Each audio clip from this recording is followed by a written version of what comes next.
Okay. All right. Welcome to the Boiled Up podcast with Jake and Justin. We're going to be talking about a lot of stuff in the sports world today. The first thing we're going to talk about is who won the NFL draft. Then after that, how the last dance is, how if the last dance has changed who your goat is, and then the most underrated NFL off-season signing or trade of the year. Our top five quarterback and wide receivers in the NFL, and then at the end we're going to talk. And then we're going to talk. Sorry, and then we're going to talk a little bit about who'll be most prepared if the NBA season comes back, and then a little bit about some recent baseball news that we just received yesterday. So we're going to start out with who won the NFL draft. Justin, who do you think won the NFL draft? All right, so for the NFL draft, I think it was the Minnesota Vikings. Now, I really dislike the Vikings, but I gotta say they had a fantastic draft. First round, they took Justin Jefferson, who I think is going to be a very good wide receiver. They're able to fill the hole that Stephon Diggs left. They got cornerback Jeff Gladney in the second round, who is able to replace Xavier Rhodes. And they also later on in the draft replaced a lot of their defensive linemen. They're retooling. I just think they had 16 picks. They really made good use of those 16 picks.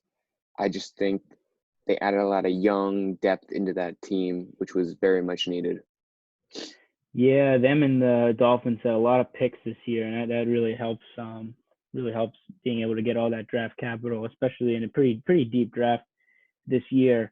The Yes, team that that's I for went, sure. yeah, the team that I went with was the Denver Broncos. I think I couldn't when I was first watching the draft, I couldn't believe that they got Jerry Jeudy at 15. I thought for sure he was going at least in the top 12. There was a lot of teams trying to trade up from at 12, but he just kind of went and went and went, and then boom, he was there right for John Elway and Drew Lock, and I think that was a great pick. And then Yeah, I because agree with that. their best receiver last year was Cortland Sutton, and he was good, but he's not really like a guy who can just take the whole team by storm. I mean, he had like 30% of their total yards last year, which is kind of insane. Mhm. Because they just didn't have a lot of talent out there, in the field. I mean, it was kind of surprising that Drew Lock had such success towards the end of the year with the limited weapons. And then in the second round, they got another guy who I really liked, in KJ Hamler. He was very good at Penn State last year, and I think a lot of people are saying he had first round talent, but he fell to the second round of the Broncos. So another guy that just kind of fell to them. And I think he was a first round talent. I mean, he's going to be there with Jeudy now and Cortland Sutton. I think they got three really good wide receivers now for Drew Lock. And then in the third round, they got one of the best cornerbacks in the Big Ten, and Michael Ajo Mudiay. I forget how to say his last name, but I remember watching him a little bit this year in some Penn State games, and he's unbelievable. And he's an unbelievable defensive back. He can guard pretty much everything. He can guard tight ends, wide receivers. He makes tackles in the open field. He's fantastic. That was an unbelievable pick in the third round. A lot of people had him going in the second round. And then the last pick that was really kind of stood out for me was in the fourth round. They got LSU center Lloyd Cushenberry the third. He's big. He was a big part of that line for Joe Burrow, and the reason that they had so much success last season. And to have him as their center now is that's going to help them a lot. He's going to start for them right off the bat. I agree with So that. I mean, I think they had a good draft too. I'm yeah, not disagreeing. I think they had a good draft.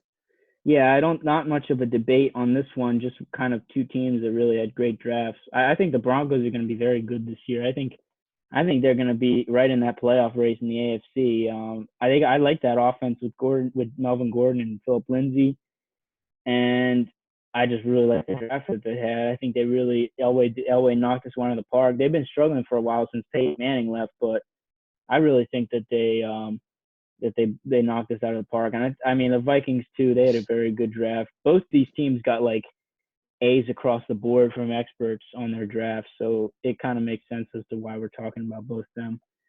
So yeah, um, Definitely. I only went with the Vikings because they had a lot more picks, and I think they have a better success of when you look back 5 years from now when they had more picks like that. I think you'll yeah, see more talent on the Vikings draft list than you will on the Broncos just because they had more picks. yeah, and I think the Dolphins too could have been up here too. I really like their draft. They I had a mean, good draft too. I think Tua could be better than Joe Burrow. They also got a running back to pair with Jordan Howard. They got a bunch of defensive players. They had so many picks, you almost forget who they drafted, but eventually a lot of those guys are going to work out. Um, so the second thing that we want to talk about, and this will be the real debate, this will be about if this Last Dance documentary has changed who your GOAT is. And Justin, you can get started on your case. All right, I'm so interested to hear clear. this. So I'm always a big MJ fan here. Before it even started, I always thought MJ was the GOAT. Now, when it even first came out, you have guys like D Wade who said, "Man, MJ had it. He had it. He was chosen to be the GOAT." When you have a guy that played with LeBron, he played with him, and he's seeing MJ, you just that's just a sign right there that like a guy who played with LeBron, his MJ's competition for GOAT, he played with him and he's still giving it to MJ, like right there off the bat before I even watched it. Like that's just a sign right there. But then when you go and watch it, you saw he had it. Throughout the documentary, you're seeing time after time he's able to hit clutch shots. He's the reason that Bulls team was winning. He's the reason. You put any other player on that team and they do not have the same success as they had. LeBron, my bad. MJ was just able to dominate the league. He was clearly the best player without a doubt throughout his career, and no matter who was guarding him, he still dropped 30 plus points, and he was playing with a high level intensity on the defensive end. He was just an all around fantastic player, and he had it, which is why he is the GOAT. Okay. Look, so I'm not a big MJ fan. I think he's great. He's obviously he's on Mount Rushmore for basketball, but and I think we're sort of heading towards an era where we start to see players as their best of their era. A lot of people say Wilt owned the '60s, maybe even the '70s too, and then '80s was probably Magic, '90s was Jordan, 2000s was Kobe, and I think obviously now we're sort of in the LeBron James era. But I think if I had to pick a GOAT, it's obviously I think I would take LeBron James over Michael Jordan. I think statistically, LeBron is better than him in almost everything except for, the only thing he's averaging like 3 less points for his career than Michael Jordan. He's a better rebounder because of his size. He's a much better passer than Michael Jordan ever was. Defensively, I do have to give it to Jordan. I think Jordan was a better defensive player, but outside of that, Jordan really doesn't have anything really significantly better than LeBron. In fact, LeBron could have a case for every other statistic except for defense. I mean, and obviously Michael Jordan only played 15 years. LeBron's already in his 15th year. But LeBron's still the only player in NBA history to have 34,000 points, 9,000 assists, 9,000 rebounds. I mean, the 2016 NBA Finals is my main thing here for my debate for this Jordan debate, obviously for all LeBron fans. LeBron was the only player in league history to lead both teams in every stat in that finals, and he came back from 3-1, which is something Jordan never did.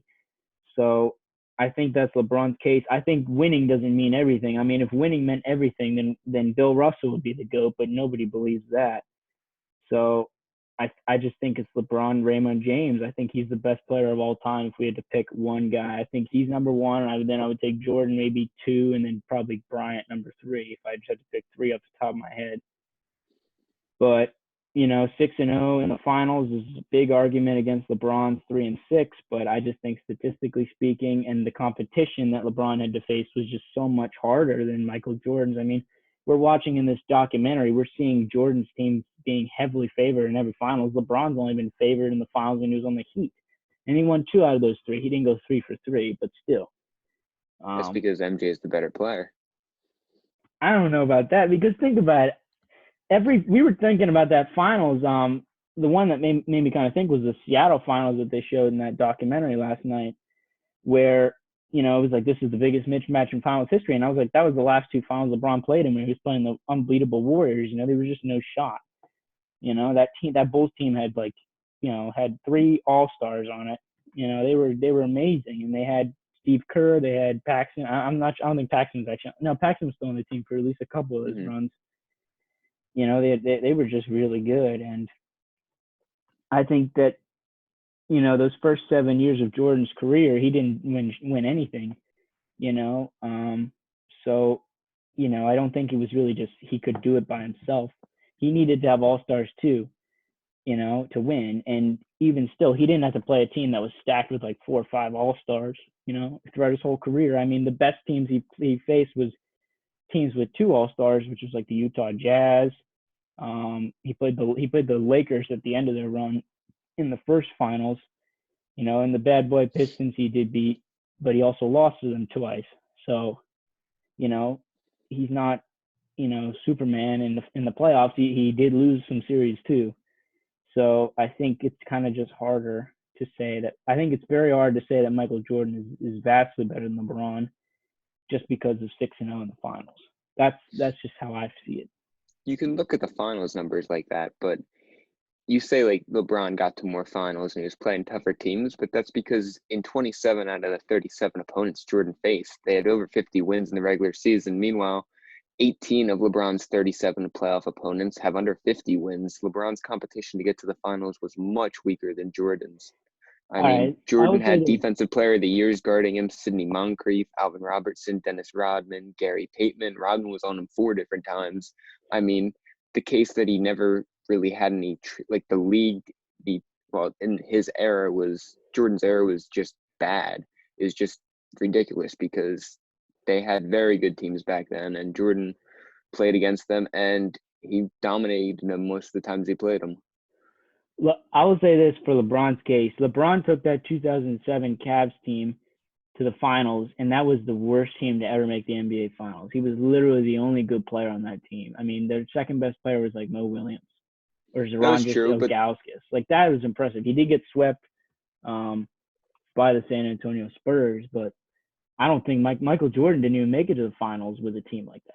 So that's a huge thing. that's true, but his LeBron. conference was never the same. I mean, the East back then was always the dominant conference compared to now. The West is the dominant conference in LeBron's era, which is why one of the reasons why he switched to the West. He wanted to try and win a title in the more dominant conference. Yeah, and I think that helped Jordan in the finals a lot because I think Jordan they kind of had to. It seems, and we were seeing in this documentary, they had to kill themselves in those first couple rounds, against some of those teams, and then they got to the finals, and it seems like every finals we're seeing it's like 5. I mean, Jordan didn't even have Game 7 ever in the finals, so all these finals opponents weren't really huge challenges for the Bulls. No, I So think more of their finals were getting to the final. yeah, Their conference final games were which more of a bigger matchup than their actual final, which I mean, is the opposite of we what take it either LeBron had to way. do. LeBron coasted every year in the East. He coasted to the finals, but then it was just some of these powerhouse teams. But it's definitely an interesting debate, and I think honestly, what's kind of making me a little sad is that a lot of people are just watching this documentary, which is a little bit biased. I think we both have to admit. I mean, it's basically acting as if Michael Jordan is like never done anything wrong besides the gambling, on the basketball floor. Like I think they showed like one game in this whole time where he's really just kind of blown it in the playoff game, and which was the Magic game that they showed yesterday, where he blew it in the final game, and then they were like, oh, he was ready to go the next day, and it was like I don't know Yes, how but much that's of this. also because he came in mid-season. Yeah, I He came in mid-season that year and played, and after that he worked very hard to get to the point where he was the following season, to the point where he was a but championship contender the next year. and that's another thing. LeBron never quit on a team like that just for a year, and who knows why? Maybe it was a Jordan didn't suspension. quit. It Jordan might did have been not a quit. it might have been a suspension. We No, don't that really is know, bull. but No, that stop with the conspiracy theories. They're wrong. They're not even close to being true. They are so wrong. It's actually granted, disrespectful how wrong they are, I think attacking Jordan's character like that.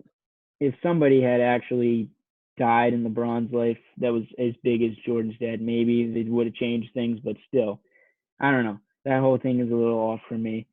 Jordan Um, accomplished everything he had to at that point. There was nothing left for him to do. he could have tried. I think they probably could have four-peated. Honestly, they could have been the first team to ever four-peat on 2 different occasions. I think they would have. I honestly But think they could have won from 90, what was it, 91 to 98. I think they could have won all those. If he probably, didn't retire, I think they would have won, what is that, like 8 straight, 9 straight? It would have been close to yeah. that. And I mean, LeBron made 9 straight finals too, which Jordan did Hmm. not do. But But I think Jordan would maybe he have. would I have been think able to Jordan would. do that. I'm But it's pretty sure he would have hypothetical. if he. It is That's like, hypothetical at that yeah. point. But Well, we'll leave that debate at bay for a little bit. We're gonna move We'll, on to we'll the definitely number. discuss that at another point. Yeah, that will come back up, and I mean that's been coming up for years with everybody. Yes. So the third thing we're going to talk about here is the most our most underrated NFL offseason signing or trade.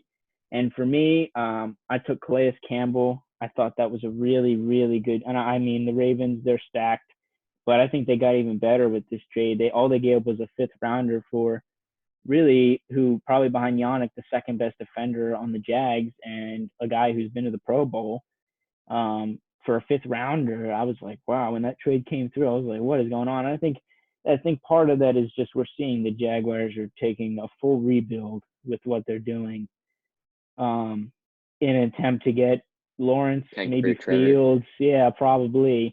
One of But the that two. was, although it was a very lopsided trade, it really didn't get a lot of the coverage I think it deserved because part of the reason the Ravens were exited so quickly was not just because of Lamar, but also their defense was kind of getting torched, and I think that's going to Couldn't really help stop King them. Henry. No, they could not. And Calais Campbell, he's one of the best defensive ends in football. That would have I mean, it's Derrick Henry. He probably wouldn't have done, he wouldn't have stopped Derrick Henry from getting all those yards, but He he would would have have been slowed able him to, down a bit more. yeah, make him work. That's what part of the guys do. You hit him hard, knock him down, and maybe Henry's not able to give it his all in the next play. Whereas it seemed like Henry was kind of just running on his own the whole game. It was shocking. No one could bring him down. So yeah, that was my most underrated NFL offseason signing and trade. I mean, there was a lot of them, but I thought that one was just kind of a shocker. No, yeah, I What are your agree with thoughts that. about? I think it's a good sign, a good deal that the Ravens made, but I don't think it is the most underrated. I think that has to go to Stephon Diggs to the Buffalo Bills. I mean, it's not really talked about too much. Now, Mm-hmm. the Bills did have to pay the price of a first round pick, obviously, which was then used on Justin Jefferson, but I do think Diggs is a better player than Jefferson. I mean, Diggs is coming off back-to-back 1,000-yard seasons in 2018. Diggs caught 102 passes for 1,021 yards with an average reception of going for 10 yards. And he was also a scoring machine with 9 touchdowns. And last year, Diggs gathered in 63 receptions, 1,130 yards with his average catch going for 17.9 yards, and he added in 6 touchdowns. I mean, Diggs appears to be the long threat that the Bills needed last year. I mean, Diggs' longest catch was for 75 yards in 2018, and last year he held in a pass for 66 yards. That's something the Bills did not have, as the current wide receiver core in Buffalo is John Brown and Cole Beasley. They're both getting up there in age. They're both just not number one targets. They're number 2 and 3 receivers, and now adding that number one receiving threat in Diggs. I think Diggs' big playability and Josh Allen's arm, I think it's a perfect match. See, I agree. I like that trade, but I know you and I will disagree on this. I'm not a really big Josh Allen believer. I think he's a good quarterback. I just don't think right now his deep ball. Yes, he can get the ball down the field. He has a good arm, but his accuracy is really lacking. The last few years, he's been one of the lowest completion percentage quarterbacks in the league, which is definitely concerning. He didn't even really improve that much last season. Now maybe Diggs will help, but I'm not invested in Josh Allen yet. I think he's a solid quarterback, but I don't think he can take that next step right now to win a championship or really even contend. I think they're a playoff team, and I think they win the division this year, but I don't think they go very far because of him. Sadly, I think they I need a mean, they better. went 10-6 last year, which is very good. They almost won that division with a good Patriots. Well, they did win the division, didn't they? No, Or no, they no, were they did yeah lose. they They were lost. They they were a lost. game The out. Patriots contended. The Patriots won that. I mean, the Patriots are the better team back then, Back then, obviously, yeah. but Well, not the first anymore. The that Patriots are whole out of it. I think that Patriots season last year was kind of fake. They were 8-0 off the easiest schedule, and then they went 3-5. So Exactly. And I mean, I think that they do have the easiest schedule again. I mean, that division is not good. And I think that's why Buffalo will win 12 plus games this year. I They won 10 games last year. They added Stephon Diggs. Their defense is young and growing, so they're only getting better with Tre'Davious White, top 5 corner. You got Ed Oliver. They made some good pickups in the draft. You got Devin Singletary who's growing. They have a good young team there. They're gonna beat up on their division. I mean, New England's not going to be good. I don't think the Jets are good. The Dolphins may be decent, but if they don't start Tua, I don't think Fitzmagic is taking them above 500. So I think that's a division where the Bills will coast to win. I would say that I think the Jets would have a chance, but then the schedules came out, as we know, last week, and the Jets have one of the hardest schedules in the NFL this season, and I just don't think that they added enough. They still haven't traded Le'Veon Bell, who we pretty much seen was on his way out. So I'm going to give that division to the Bulls right now. I mean, to the Bills right now. I'm talking about Michael Jordan. I'm going to give it to the Bills right now. But I don't think, unless something happens this season, I don't think Josh Allen's taking them very far. But obviously, that we'll have to see. Maybe he'll drastically improve this season. We will see. All right. So the next thing that we're going to talk about here is our top 5 quarterbacks and wide receiver duos in the NFL. So number 1 for me is Drew Brees and Michael Thomas. Pretty easy pick here. I mean, you can. I know there's some debate, but first of all, Drew Brees is the top 5 quarterback in the NFL. I think we all agree on that. Not anymore. No. Well, at least last season. Last season he was very good when he played, despite that thumb injury. So, and Michael Thomas broke records last season. He was the best receiver in the NFL. So I think, I just think the fit with them is unbelievable. I mean, and now they add Emmanuel Sanders to that offense. I mean, the Saints have been known for choking lately, but that offense is scary, and I think they're the best duo in the NFL. They will choke again. Probably. I mean, I feel bad for their fans, but they just can't figure it out in the playoffs. I hate their fans. Are you kidding They're me? wild. Their fans are wild. No, they complain all the time. They are, yeah. I mean, sometimes, they literally changed the NFL for a season with that review call, which was stupid. It didn't work. It was ridiculous. Now that call is gone. Thankfully, that call is gone. You can't challenge it anymore. Yeah. And then number 2, I got Patrick Mahomes and Tyreek Hill. Obviously, Mahomes is the best quarterback in the National Football League. I mean, some people think he's going to be the best ever. Max Kellerman thinks he's going to be the best ever. I think that's a little bit too early to say, but he's definitely very talented, and he's the best in our league right now. And Tyreek Hill, Cheetah, he's unbelievable. He's the fastest wide receiver probably in the National Football League. He's a great deep ball threat, and he's also getting better at just, his catch rate's going up. He's not dropping as many balls as he used to. He's really dangerous. He's one of the most dangerous players when the Chiefs are playing. He's a big reason that they won that championship last year. Number 3, I got Aaron Rodgers, that bad man, Aaron Rodgers. He's going to come back this season, I think. I think he's going to be pissed off. Now, it's going to be tough because of those weapons that they didn't get from him in the draft, but I think he's going to have a huge season. And then, obviously, his partner there, Devontae Adams, coming in at number 3, who I think might be the best route runner in the NFL, and certainly possibly one of the most hardest to guard because of his size and his length and his speed. He's a problem. His only issue is he's always hurt. He gets hurt every season. And it seems like we get towards the end of the season and he's either down or he's hampered, and it's like, what the hell is going on, And it's too bad because they need him in the postseason. But when he's healthy and at his best, there's not too many guys you could say are really better than him. In fact, I'd probably put him at number 2 in wide receivers probably behind Michael Thomas right now. But that's tough. Those top 5 wide receivers are a tough debate. And then I got Matt Ryan. I got Julio Jones at number 4. Matt Ryan is not what he used to be, but Julio Jones is still incredibly special. He's one of the best to ever play. I know he's kind of heading into these last couple prime years, but he's unbelievable. He had another great season last year. He hasn't had a bad season yet, and he's unbelievable. And he literally lifts the Falcons are going to suck this year, we know, but he's unbelievable. I don't know about that. Their defense is terrible. Their defense isn't great, but they still have a good offense. I do like that. That offense is great, and I think Todd Gurley was an underrated signing as well. He was in contention for me. I like him a lot. I think he's got a burst. I think they should try and use him small, very lightly. But when he was running last season, he was good. He averaged over 4 yards per carry. It's not like he fell off. He just didn't get the ball a lot and then got hurt. And then number 5, and I know this will be a little bit controversial, but I got Kyler Murray and DeAndre Hopkins. And I know These guys have never played with each other, but the skill level is just too high for me to be like, no, they're not in there.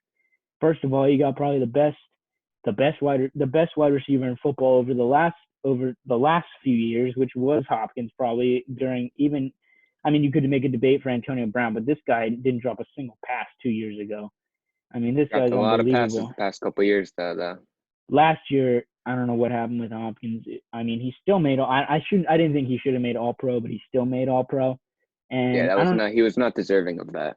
know, That was a but little popular bias Pop, there, yeah, but I name still love bias. him. He's really really good when he's at his best, and I think he's gonna come out with fire this year. I think last year was a disappointing year, and the fact that he got traded for literally David Johnson, a washed up back from Arizona, and some draft picks, that was terrible, terrible. I mean, awful trade. I mean, maybe one of the worst trades ever.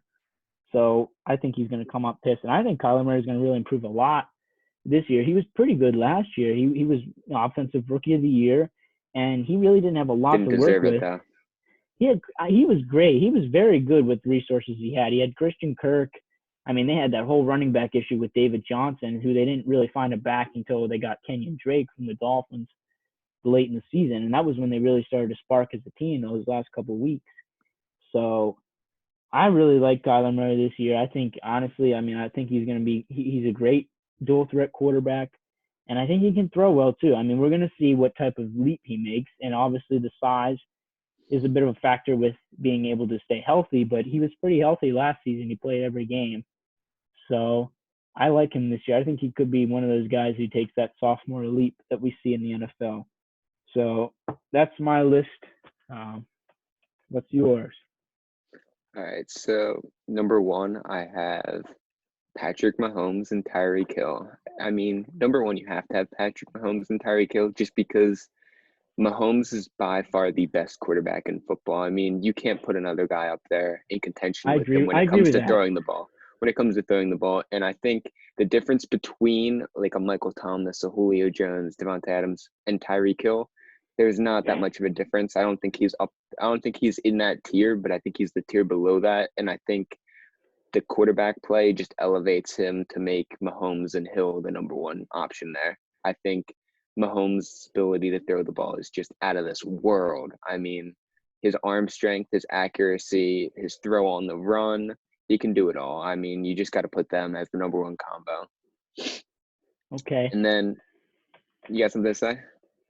All right. I mean, look, I agree with you on Mahomes. Obviously, we all agree that anybody who's saying he's not the best, but I just think that you put Breeze, in my opinion, last season was only a little bit worse than Patrick Mahomes until we obviously reached the postseason. I think Breeze was great, and I mean, in the Breeze is post falling in the off a post cliff.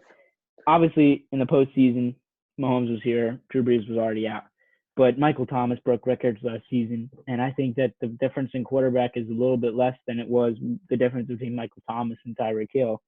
But I can't say that it's a bad pick for your number one. I just disagree. I think you Tyreek got to Hill's the flip those. fastest. He can make better catches. Michael Thomas is just he's not.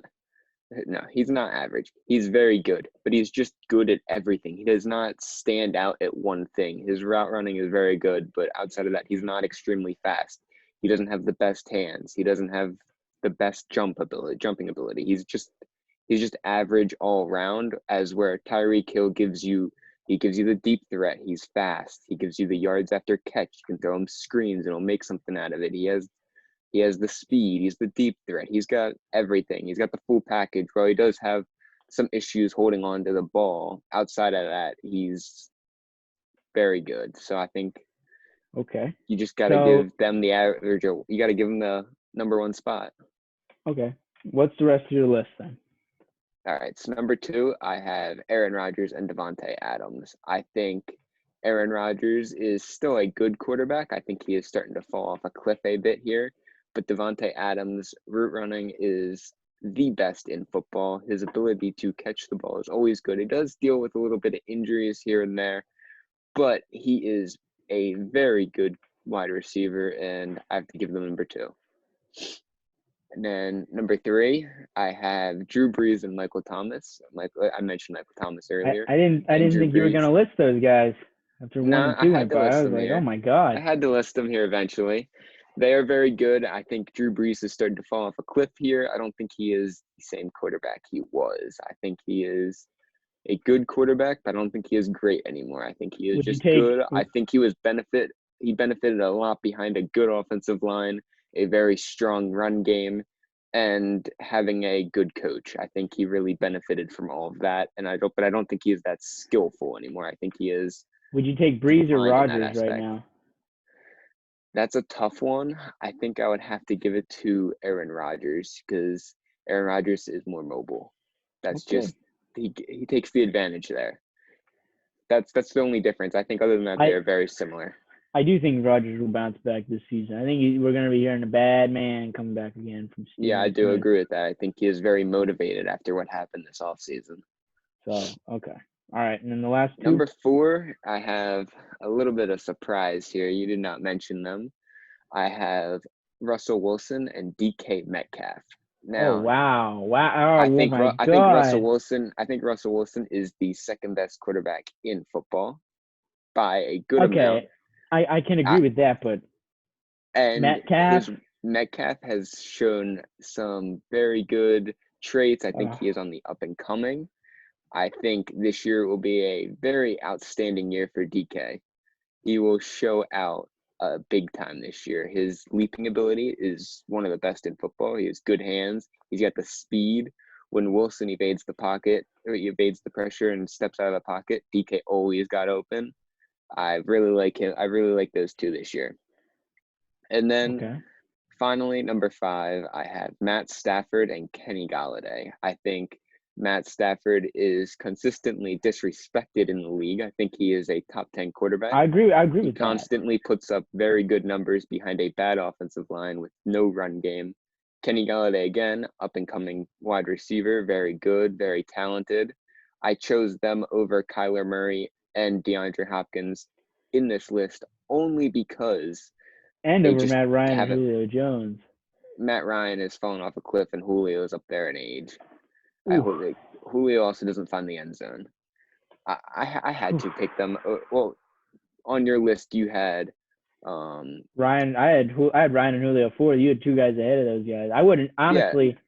I would. I mean, I love Matthew Stafford. I think he's really underrated, but they're top. They're a top 10 duo, but top 5. That's no. That's I like them definitely. there. I think they're going to really surprise people this year, especially Stafford and Galladay. I And mean, I don't think. I they mean, added good run game in Detroit, which I think they lost that last year. So I think having the run game will cause more one-on-one coverage on the outside with Galladay. And if Galladay is in one-on-one coverage, Galladay will burn it every time. His size, speed, leaping ability, outstanding. I just think.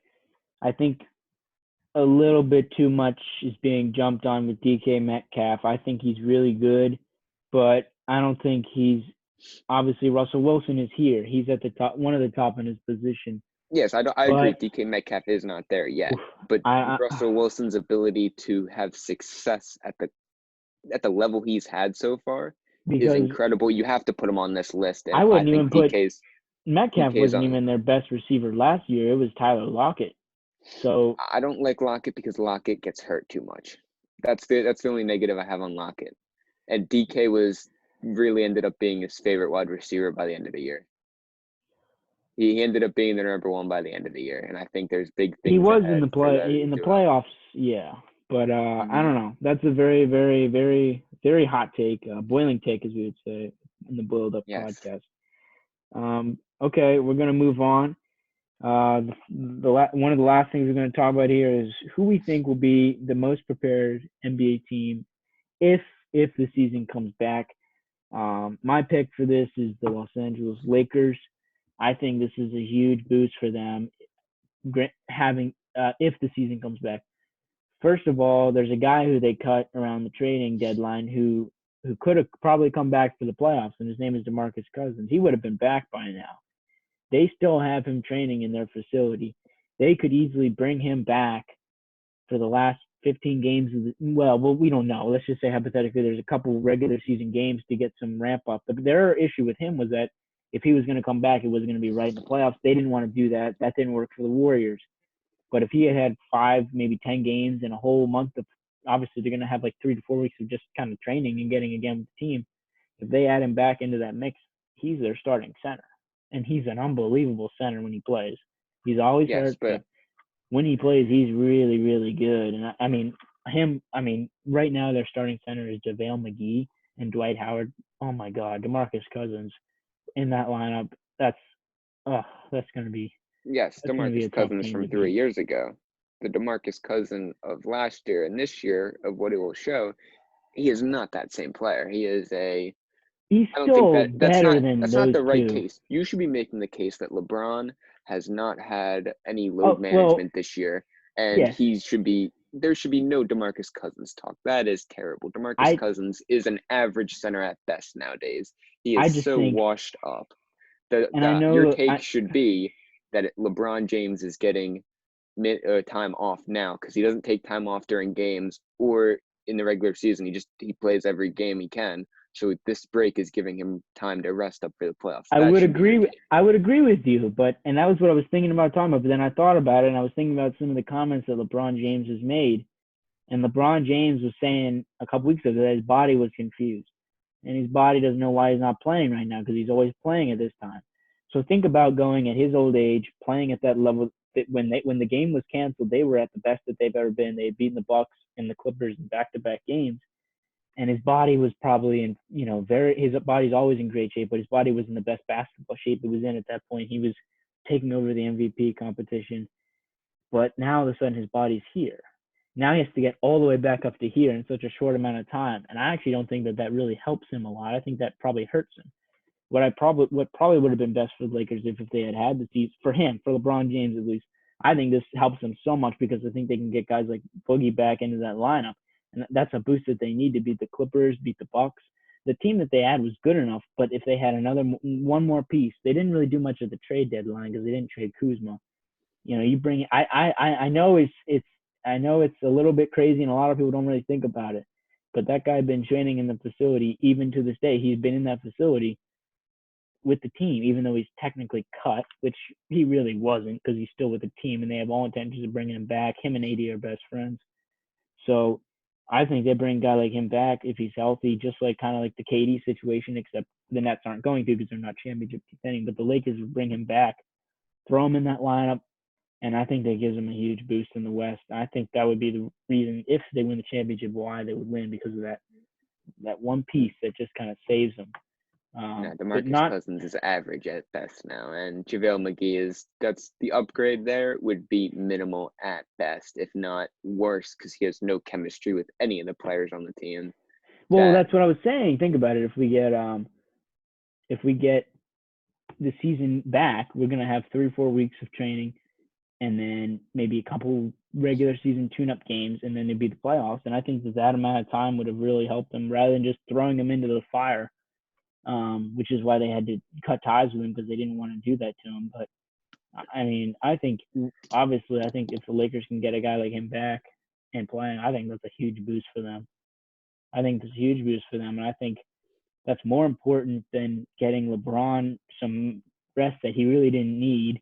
Because now, like I said, body here to here, way up here now in such a short amount of time to get ready for the playoffs. I don't think that's a good thing for his body at all. I think that's a little bit overrated as to how important that is for him. It's an interesting take, but he was definitely sore and tired at the getting to the point where they took their break. So I think the rest definitely benefited him. Now, what you're saying is this long of a period without playing, you're right. It may mess with his body a little bit, but I think it's better than the path he was on. I think the path he was on of not playing at all, like constantly playing here, here, here.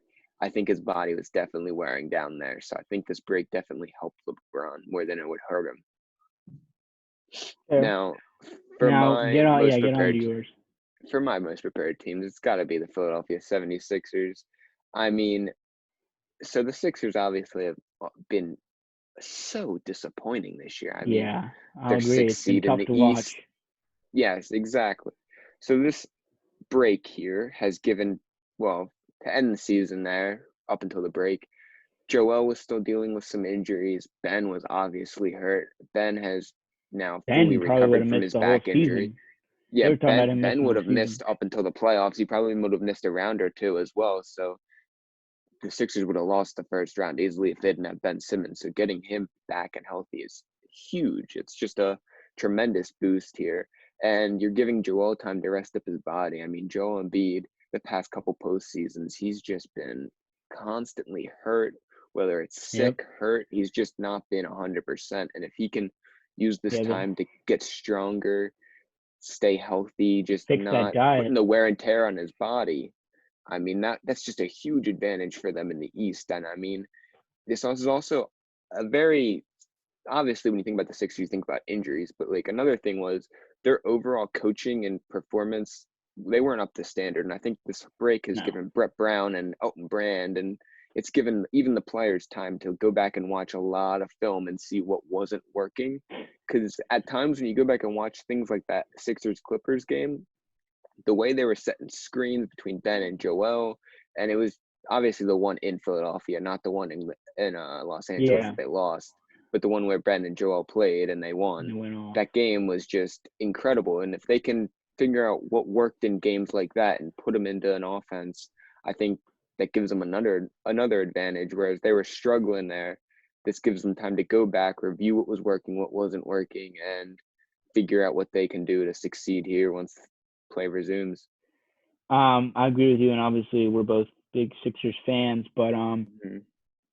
part of the reason I lost a lot of faith in the Sixers was because I just don't believe that the team is being managed well enough to, even with its full roster, come back and really drastically improve by the end of this season. I'm not a big Elton Brand fan at all. I think Oh, he set this team up to fail. I think he set this team up to fail. And I mean, Brett Brown is not.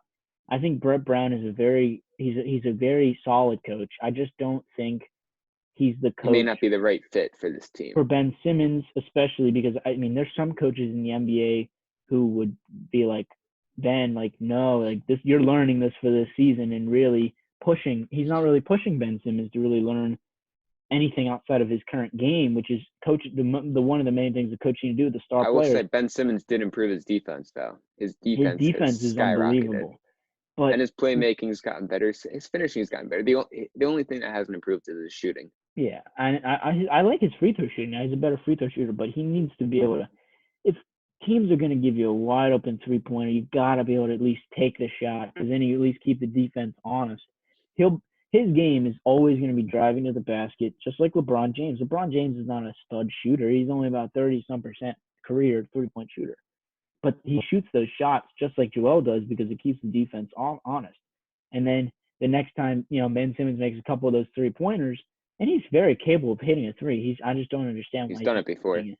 We saw him in the preseason, but the problem is, you keep the defense. Well, the problem now is the defense is not honest. They're just caving into the paint, and Ben Simmons is trying to make a move in the paint, and it's just 3 or 4 defenders collapsing on him because they know exactly what he's going to do. But if he starts pulling up that three and hits a couple, they're going to have to at least contend, put an arm out, and he won't be able to just, he'll be able to get to the lane a lot easier that way.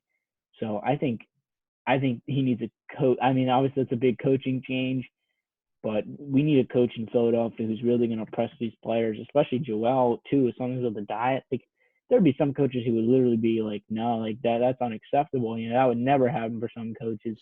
But it seems like all this stupid stuff. Like remember in the playoff game last year in Brooklyn, Mike Scott and Amir Johnson are texting on the bench. It's like, where's the leadership here? Where's the rules? Where's the rules? Where's the you know, kind of like just where is our respect for the game? And it just kind of seems like Brett Brown is just not the leader for this team. I don't know if the players really respect him fully, to be honest. I know Joel loves him. Maybe that's because he lets Joel kind of just run free and do what he wants. But I don't know. I think even with Simmons coming back, this team, because of Brand mainly, but also because of Brown, I don't think that would have changed much for this season for us, sadly. I mean, maybe I'm wrong. I hope I'm wrong, but just based on what I've seen, that's probably what would have happened. But Okay, so I got a couple things to respond to that. You said how how like Ben was driving in and there were like 3 or 4 guys on him and he couldn't do anything with it. I think the issue there was Elton Brand's fault. I think he didn't build this team to have shooters. I think Ben and Joel can exist together, but the other 3 guys out in the court need to be shooters and they're not. Yeah, they're So I not. think that's No. on Brand, not necessarily on Brett. But and you also mentioned about how he's a lot like LeBron James.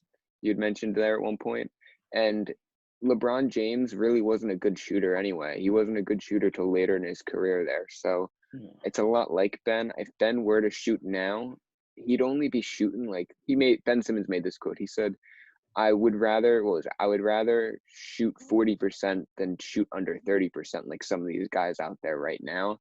I believe Yeah.